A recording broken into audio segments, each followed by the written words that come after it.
അമ്മയുടെ അന്നത്തെ ഒരു ധൈര്യം നമുക്കിപ്പോൾ ഇന്ന് അങ്ങനെയുള്ള ധൈര്യമൊന്നുമില്ല. ഈ രക്ഷകർത്താക്കൾക്ക് അങ്ങനെ ഒരു ധൈര്യം നഷ്ടപ്പെട്ടപ്പോഴത്തേക്ക് കുട്ടികൾക്ക് മന്ദബുദ്ധിയിലായിട്ട് മാറി. പക്ഷേ അപ്പോൾ നമ്മുടെയൊക്കെ ഒരു വലിയ കരുത്തെന്ന് പറയുന്നത് കുട്ടിക്കാലം മുതലേ ഇങ്ങനെ അങ്ങ് വിട്ടു. നിന്നെ ഉദ്ദേശിച്ച് പറഞ്ഞതല്ല, ഞാൻ പൊതുവേ പറഞ്ഞതാ. ഈ പിള്ളേരെയൊക്കെ ഉണ്ടല്ലോ വളർത്തുമ്പം അവർക്ക് ഇൻഡിവിജ്വലി എന്തെങ്കിലുമൊക്കെ ഭാവിയിൽ ചെയ്യാൻ പറ്റണമെന്നുണ്ടെങ്കിൽ അവരെ ആ രീതിയിൽ വളർത്തണം. അല്ലാതെ ഇങ്ങനെ തള്ളക്കീഴിങ്ങനെ അതിനകത്ത് അടക്കി വെച്ചാലേ വളർത്തണം. നിന്റെ അമ്മച്ചയൊക്കെ നിന്നെ വളർത്തുന്നത്.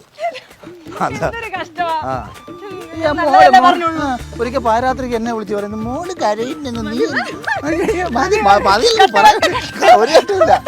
ഒരു ഘട്ടമില്ല രാത്രി എന്താണ്ട് ഞാൻ പറഞ്ഞെന്ന്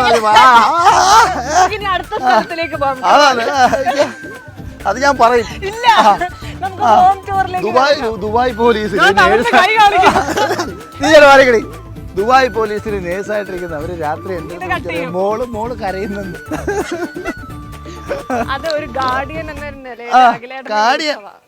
കാടിയും കിടിയും കുന്തോ കാടിയും നല്ല അടി അങ്ങോട്ട് കൊടുത്തിട്ടുണ്ടല്ലോ വളർത്തണം. അപ്പം മക്കൾക്ക് ധൈര്യം കിട്ടിയിട്ടുണ്ടോ? ഞാൻ ഇന്ന് തന്നെ കൊച്ചിയിലൊക്കെ പോവാ. ഇവിടുന്ന് ഇപ്പൊ തന്നെ പോകും. ഞാൻ ഇന്ന് രാത്രി ചേച്ചിയുടെ കൂടെയാ. അഖിലേട്ടൻ എപ്പോ വരും? ഞങ്ങൾ ഇന്ന് ഒരുമിച്ചാ. നാളെ വരുമായിരിക്കും. ഞാൻ ചിലപ്പോ ഇന്ന് രാത്രി അല്ലെന്നുണ്ടെങ്കിൽ നാളെ. അപ്പൊ നമുക്ക് നാളെ ഹോം ടൂർ കാണാം. വണക്കം.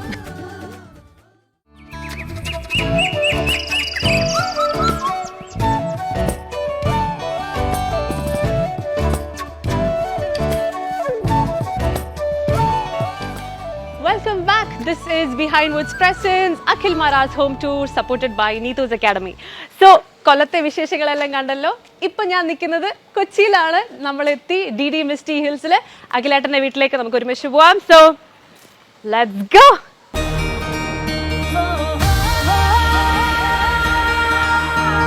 I think we are going to the 18th floor. 18th floorലാണ് Akhil Marar, Rajalakshmi ചേച്ചി ആൻഡ് രണ്ട് പീക്കിരികൾ.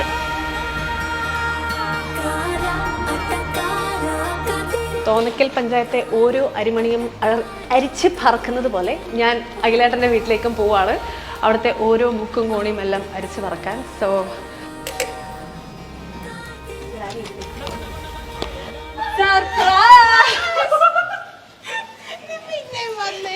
ഞാൻ പിന്നെ വന്നു.